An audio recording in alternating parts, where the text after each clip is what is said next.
Mayong buntag ka na tong tanan mga kaigsuonan ug sa atong mga suking tigpaminaw sa itong mga programa sa kahanginan. Maayong buntag ka na tong tanan. Ako ang inyong naginusara nga pastor ninyo. And this morning ato no nga pagalantawon padayon no ang mahitungod sa kining gitawag og problema. And daghan sa panahon nato karon nga diin pag di na nila kaya ang problema, gahimo rin sila og mao nga desisyon sa pag-suicide. Ato nang gilantaw no sa niagi nato nga video mahitungod sa kining suicide.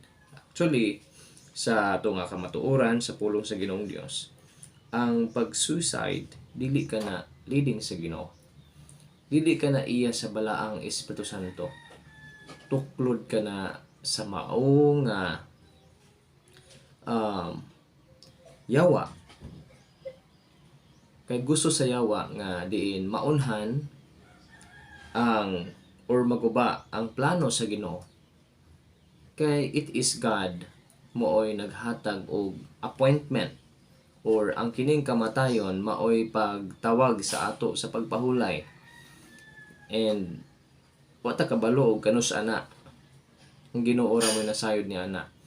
Pero ang tao nga diin usa ka corrupt ug huna-huna tungod sa sala, muna nga ginahulhugan ni Satanas aron nga baguba ang plano sa Ginoo. And muna nga vulnerable man ang tao, ingon nga ang host ni ini kini nga lawas, kini atong lawas maoy usa ka vulnerable nga instrumento sa yawa. Muna nga need ta sa mao nga working sa Holy Spirit. You know what? Dili na to makita or dili na to man ma-feel, pero di na to makita ang balaang Espiritu Santo o dili man pud nato siya ma-feel, mahikap no sa ato nga kamot, makita o mahikap, pero mapamatian nato siya. Ato siyang ang working sa Holy Spirit dinhi na nato mabati sa ato nga kinabuhi. Dili pud makasabot ang uban ni ana. According to the word of God in 1 Corinthians, dili makasabot ang mga walay Holy Spirit sa mga butang espirituhanon.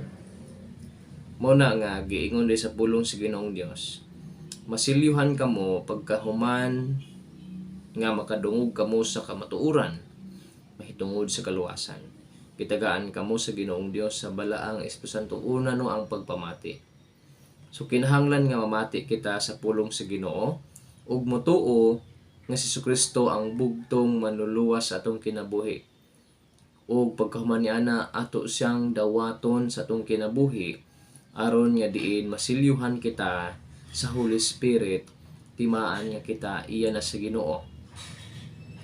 Dili man nato no kini mamabalan og misulod na ba ang Holy Spirit ana dayon nga oras, but according to the word of God kana nga panahon nga midawat ikaw, and wala man poy mga seizure mahitabo kung modawat nimo ang Holy Spirit. Walay kurog-kurog nga mahitabo, dili na mao. Nga nagkakita ninyo sa social media, dili ka na mao. Ang giingon lang sa pulong sa Ginoong Dios, masilyuhan ikaw. It means it is Satan mooy makakita ni ana. You know what? Nganong importante kini? Importante kini tungod kay naghisgot kini sa ato nga problema. Ang unang problema na to spiritual. And kung problema atong spiritual, maapektuhan po diha ang atong physical. Tinud-anay ka na igsuon. Now, kung atong madawat, ang advantage ni ini no, kung atong madawat ang Holy Spirit, number 1, siya ang mag-work sa atong kinabuhi in Romans chapter 8. Siya ang mutabang kanato in the book of John chapter 16. Ang Holy Spirit mooy maga-comfort kanato. Gitawag siya comforter. When the comforter has come, and He will tell everything that I tell you. I'm going to tell you. Now, giingon din ni sa pulong sa Ginoong Dios, ang Holy Spirit siya pod ang mutabang kanato kung di ta kabalo mo ampo, kung wala tay ganang mo ampo, siya ang magpa-remind kanato. Munang kung naa tay mga problema, good thing kung naa kanato ang Holy Spirit. Nganuman, ang Holy Spirit siya ang mutabang nga din ikaw makabakod. Dili kay puro mga dautan ang malitok nimo si mong baba, puro mga pamalikas, puro pagmahay ug uban pa. It means ang tao nga naay Holy Spirit bisag na ay problema magdalag kahimayaan sa Ginoo. Mao kana ang nakalahi. Lahi gid kaayo. And then dapat gid kung ang tao walay Holy Spirit, dili lang siya maghimo og dautan, mahitungod sa plano sa Ginoong Dios tong kinabuhi, kundi ang tao nga walay Holy Spirit duwa-duwaan sa evil spirit. Mao nang ma-demon possess in the book of Matthew. Ingon sa pulong sa Ginoong Dios, ang usa ka tawo nga walay Holy Spirit, sudlan siya og gawsan sa Holy Spirit, sa evil spirit. And then magda siya og 7 ka mas labi pa kadautan kaysa kato nga espiritu, kato nga dautan nga espiritu. Mao nang sa atong kinabuhi daghang kayo mohulhog, daghang mosulti nga sige na mo ni himuon mo ni mga dautan nga himuon. Dili ka na iya sa Holy Spirit. Ang iya sa Holy Spirit mga maayo, ayaw ka na himua, mao kini imong himuon, ulat lang mga good thing. Kaya unsa giingon sa Galatians chapter 5 verse 22. Giingon sa pulong sa Ginoong Dios diha nga ang bunga sa espiritu gugma. So of course dili nimo pasakitan imong kaugalingon that you should love yourself. Gugma sa imong kaugalingon, gugma sa Ginoo, gugma sa imong isikataw. Love, joy. There is joy bisan pa og naa sa mga pagsulay, naa sa mga kasakitan. There is joy.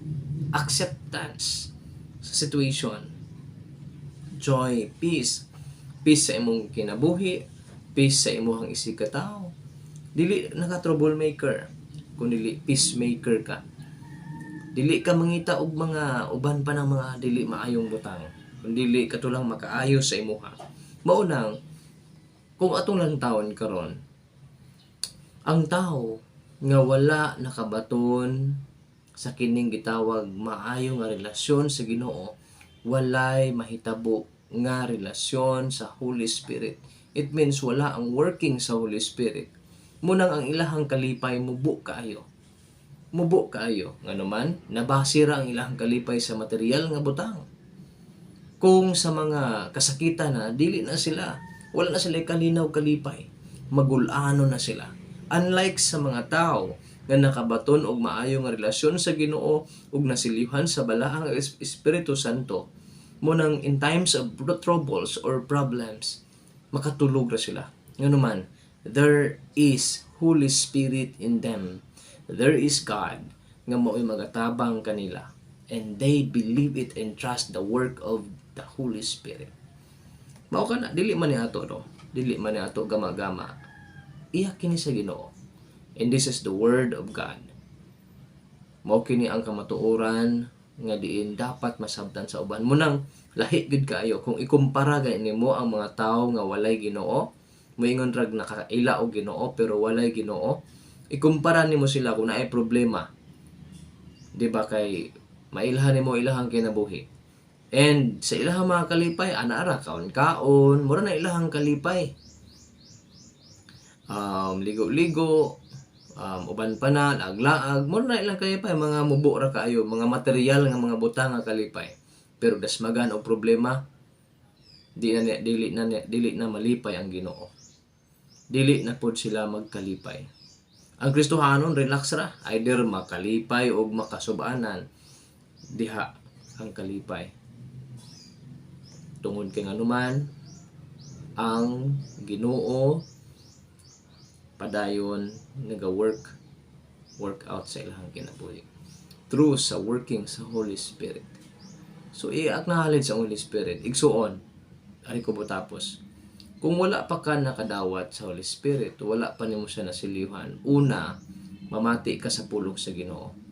Ikaduha, imong tuuhan si Jesucristo nga siya ra ang bugtong makaluwas sa imuhang kalag. Number 3, imo siyang dawaton sa imuhang kinabuhi. Aron ang tumong ni ana nga imo siyang dawaton, aron mo puyo ang Ginoo sa imuhang kinabuhi. Dili ang yawa mo puyo. Muna nga atong masampit no, puro mga dautan kay wala man ato gipapuyo. Ato sang dawaton, Ginoo ako ang dawaton sa kinabuhi og sukad karon ako nang itugyan ako kinabuhi di kanimo. Pag man mo tugyan, itugyan na tanan. Di ba ma-feel nimo ang kapag-uhan? Di gyud na nimo mapugnan. Muna ang uban makaingon ka nganong nainani man ni siya tungod kay gitugyan nila ilang kinabuhi da sa Ginoo, dili sa yawa. So, hinaut tanong nga ang pulong sa Ginoong Dios nagapahinomdom kanato. God bless you.